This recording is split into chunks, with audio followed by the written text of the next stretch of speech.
Hello. What am I talking about today? Reincarnated as a legendary Grimoire.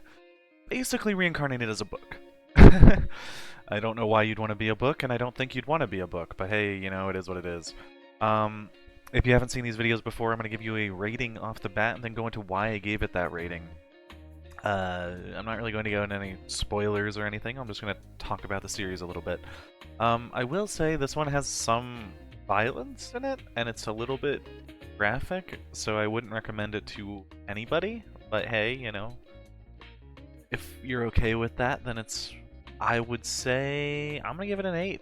I enjoyed it. I really enjoyed it. Um, I think maybe if you're being a little more objective, maybe you can get to a 7, but frankly speaking, when you see a review video on YouTube, I feel like you'd expect someone's opinion more so than just a straight up objective rating, because then the objective rating is going to be the one where you have 5,000 different people rating the same series, not like the one guy just talking about it. Um, but yeah, so what's the gist? Well, I know this might be surprising, but it's technically an isekai. Because one of the main characters happens to be from another world. This guy is a reincarnator on a technical level, and yes, he was of course reincarnated as a book, a grimoire. His basic, goal in the world is because he doesn't have a physical form, he just wants to train magicians. It's like the fun that he has, right? And this person just so happens to be his first magician after 300 years of not doing anything. Now, in terms of like the book series, he's been around for like thousands of years, so he's had hundreds and hundreds of disciples over that time. One of them's even a lich in the series that they meet and talk to. I think a funny element, just speaking on the lich, I guess, he most liches are of course evil. But he's kind of like trying to temper himself, but because his master hasn't shown up for 300 years, he's like accidentally doing bad things and then like trying to hide it like he's a, like a kid that was caught stealing or something. Kind of entertaining, not going to lie. Maybe one of the small reasons why I really like this series, but yeah, so the gist is he's like using all of this knowledge that's like inside of his book to gain, a whole bunch of powerful disciples, and everyone else sucks at magic, and he's disappointed in the quality of all the magicians around, so he wants to go around making the most powerful disciples. And in this specific case, he meets this girl, who was a former member of a thieves guild, finds out that she has some magic, gets taken to a school, I guess, for mages, and just so happens to come across his book. She ends up being his new target, and she just so happens to have a lot of potential. So it's kind of one of those series where it's just, her going and gaining more power in order to get... Well, they set up a revenge plot. It's not necessarily one of those situations, though, where they really flesh out the revenge. It's more so just a guiding light for the main character. But yeah, that's the general gist of the series. He's going around teaching people, she's his newest student, and they're working toward a goal of revenge. He is linked to his contractor, and, so he helps her out and tries to prove her abilities. I will say that, like I said, there is like a element of gore to the series. This guy, for example, at the start of the series, I'm not going to go into any spoilers about other deaths, but at the start of the series, someone picks up his book. He wants them to die because they don't want to be a mage or whatever, and he's like, I can't believe you picked me up and I made a contract with you after 300 years and you're not even going to use me, so I'm going to be stuck in this library anyway. And that guy accidentally does die. He trips and falls and gets, killed, which is like, whoa, that's pretty brutal. He doesn't seem to really care, which you would think at first, like, oh, maybe that's like a characterization thing where he's just not, he's like a sociopath. But as we see later on, when he gets a little more fleshed out, there's actually some logic, I guess you could say. You can kind of see why emotionally he's not that attached to life. which is interesting. I think that's another element of the series that I really enjoy. There's actually like a lot of characterization in the main character, and I feel like I can tell, that he really, it's been thousands of years as a book, and he's really felt a lot of the effects of that time and seen a lot of different things that kind of made him a little disillusioned towards some things. As far as the main, female lead, or well, they're not like a romantic thing, but like the other main lead. She also has a relatively rough time. She had a rough life and everything. Thieves Guild member, worked as a child and in the Thieves Guild.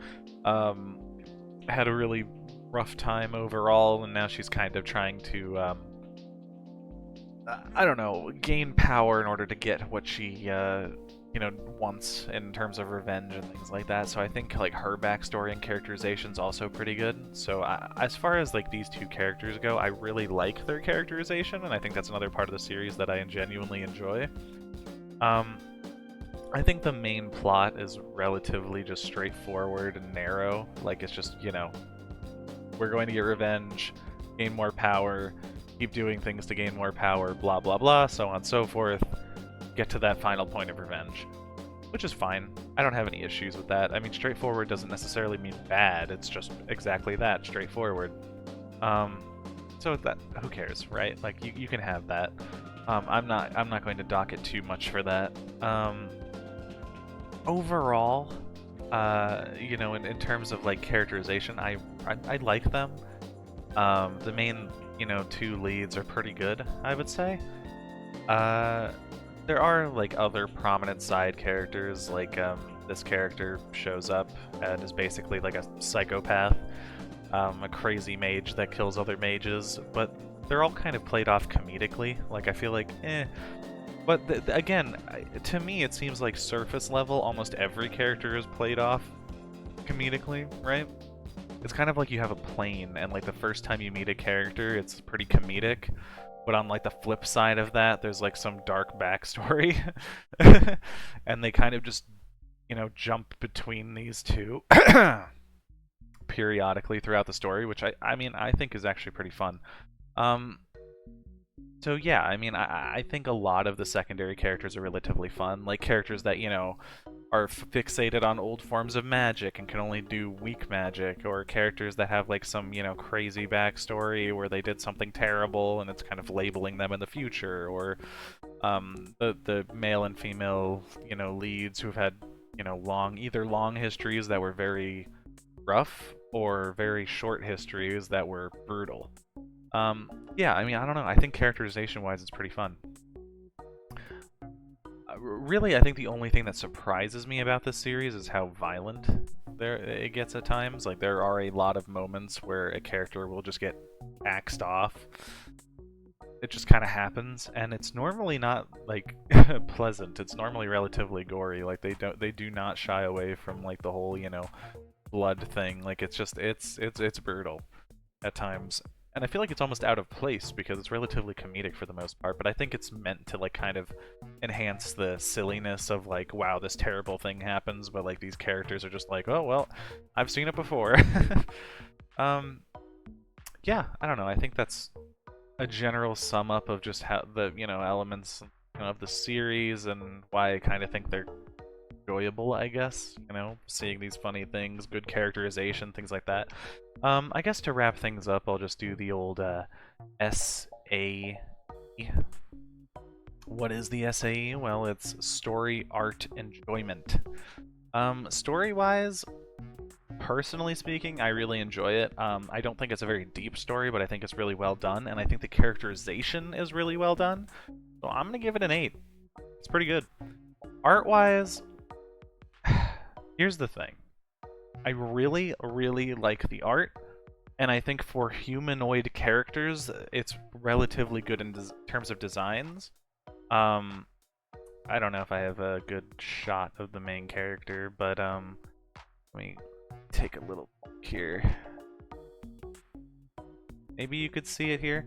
Like, the main character, he has like different languages and stuff written all over his body, which is kind of interesting, right? He's a Grimoire, so that's kind of like a fun bit of unique elements to the character. even the female leads character design I think kind of stands out a little bit. And coloring's kind of generic, but everything else I feel like, oh, okay, like the little like slits under her eyes and things like that kind of stands out. So I do like the designs for the most part. So I think art-wise I would give it an 8. My only little gripe why I wouldn't put it any higher is because they do have that thing of like particle effects that a lot of like webtoons, manhwa, like all that stuff they always do, where they have like all these particle effects that block any sort of fight scene. And enjoyment, I'm gonna give it a 9. I really liked it. It was super fun. I'm gonna average this out to about an 8. It's pretty good. I think almost anybody would enjoy this. The only hurdle would be whether or not you're okay with more violent panels and things like that. But if you're cool with that, then I think it's a really good series. I really enjoy the characterization. I feel like motivations are relatively interesting. Characters actually pick up on nuance in other characters, which I think is fun. There's a good number of characters, which is always a positive if you ask me. If you have a lot of characters that have at least some level of characterization, I think that definitely improves a series. And I don't know, I like it. Yeah, I think that's about it, and I'd give it an 8. I'd appreciate if you could like, comment, subscribe, blah, blah, blah. Maybe leave a story you want me to talk about down below. I mean, even if I haven't, even if I have read it, I'll read it again. Why not? Who cares? And I'll see ya.